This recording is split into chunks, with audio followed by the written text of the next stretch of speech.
કાશ્મીર એ પાકિસ્તાનની ગળાની નસ છે, એને કોઈ કિંમતે કપાવા નહીં દઈએ.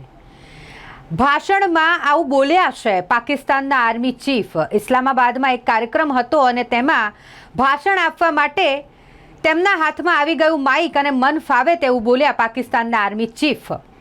ગાઝા વિશે બોલ્યા, બલુચિસ્તાન વિશે બોલ્યા, હિન્દુઓ વિશે બોલ્યા, ભારત વિશે બોલ્યા.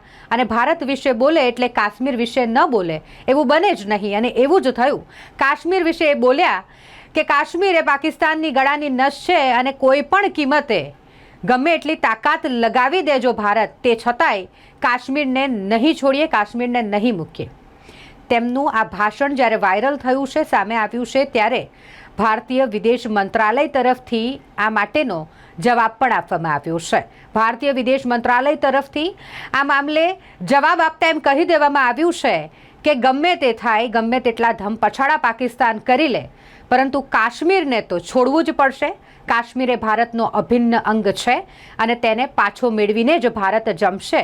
એટલે કે POK જે પાકિસ્તાન પાસે છે, પાકિસ્તાન ઓક્યુપાઈડ કાશ્મીર, જેને પાકિસ્તાને મૂકવું જ પડશે, આ પ્રતિક્રિયા આપી છે ભારતીય વિદેશ મંત્રાલય.